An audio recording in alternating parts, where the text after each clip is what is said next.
Myanmar में सैन्य तख्तापलट के बीच अब म्यांमार पुलिस ने भी देश की सर्वोच्च नेता आंग सान सूची पर अपना शिकंजा कसना शुरू कर दिया है। पुलिस ने सूची के खिलाफ अवैध रूप से कम्युनिकेशन इक्विपमेंट्स इंपोर्ट करने को लेकर केस दर्ज किया है। पुलिस दस्तावेज के मुताबिक उन्हें 15 फरवरी तक हिरासत में रखा जाएगा। म्यांमार में हुए इस सैन्य तख्तापलट के बाद अब दुनिया भर से प्रतिक्रियाएं आने लगी हैं।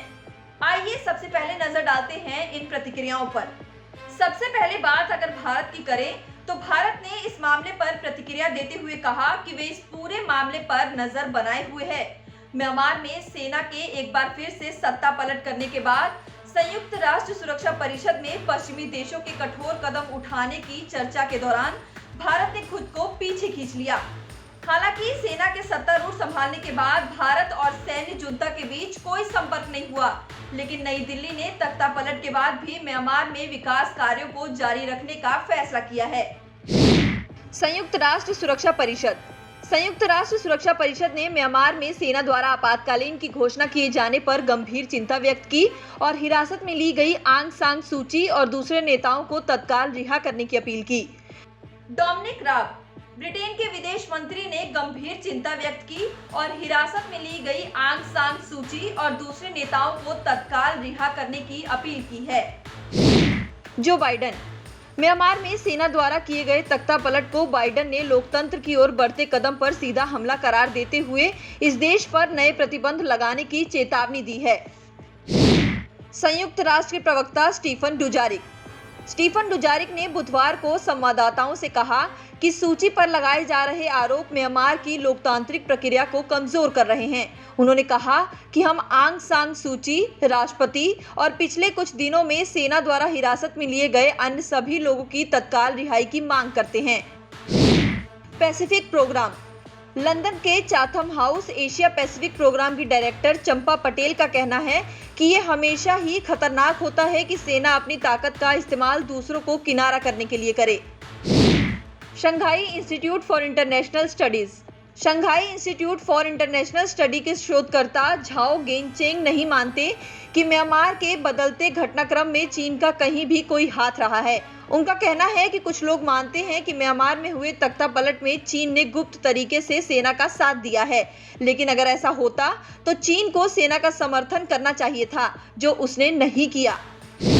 चीन, तख्तापलट के बाद चीन ने इस पर पहली प्रतिक्रिया देते हुए कहा था कि चीन घटनाक्रम पर पूरी तरीके से नजर रखे हुए है। चीन के विदेश मंत्रालय के प्रवक्ता वांग वेनबिन का कहना था कि म्यांमार एक पड़ोसी देश होने के अलावा उनका एक दोस्त भी है। उन्होंने म्यांमार से देश के संविधान के तहत कदम उठाने और राजनीतिक और सामाजिक स्थिरता को बहाल करने की अपील की थी।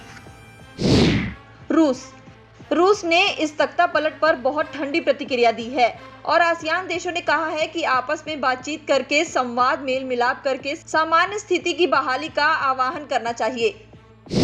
जापान ने म्यांमार की घटना को तख्तापलट करार दिया है, लेकिन उसने आर्थिक सहायता को जारी रखने का फैसला किया है।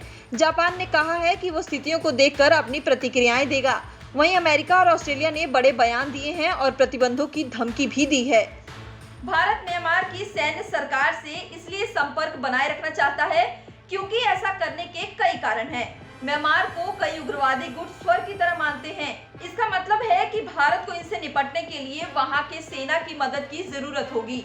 वहीं चीन म्यांमार में सक्रिय अराकान आर्मी को समर्थन देता है। भारत चाहता है कि म्यांमार उस आर्मी के खिलाफ एक्शन ले जिसे चीन अपना समर्थन देता है। अराकान आर्मी न केवल म्यांमार के सुरक्षा बलों पर हमले करती है, बल्कि म्यांमार और भारत में सक्रिय उग्रवादी गुटों को हथियार की सप्लाई भी करती है। भले ही सूची को पद से हटाने में चीन की कोई भूमिका नहीं रही हो, लेकिन म्यांमार में अब भी चीन का राजनीतिक महत्व काफी ज्यादा है, वो भी तब जब अमेरिका और दूसरे पश्चिम देश म्यांमार पर प्रतिबंध लगाने पर विचार कर रहे हैं। मंगलवार को इस मसले पर संयुक्त राष्ट्र सुरक्षा परिषद में इसको लेकर मंथन हुआ था। इसमें संयुक्त राष्ट्र के राजदूत ने म्यांमार में हुई तख्तापलट की कार्रवाई की कड़ी निंदा करते हुए यूएनएससी में इस मामले में सूची का समर्थन करने की अपील की थी। उन्होंने देश में दोबारा लोकतंत्र बहाल करने के लिए भी सुरक्षा परिषद का समर्थन मांगा है। हालांकि इस बारे में अब तक कोई जानकारी सामने नहीं आई है कि यूएनएससी ने बंदियों की रिहाई और देश में लोकतंत्र बहाली को लेकर कोई बयान जारी किया है या नहीं। रूस और चीन ने इस बाबत कहा है कि वो अपने प्रतिनिधियों को म्यांमार भेजेंगे, जिससे हालात का जायजा लिया जा सके। दरअसल चीन ने म्यांमार में खनन, तेल, गैस पाइपलाइन समेत दूसरे कई क्षेत्रों में अरबों का निवेश किया हुआ है। लेकिन जब चीन की सत्तारूढ़ कम्युनिस्ट पार्टी साथ ही सत्तावादी शासन का पक्ष लेती है, तो ये भी पता चलता है कि उसके म्यांमार की सेना के साथ रिश्ते अच्छे नहीं रहे हैं।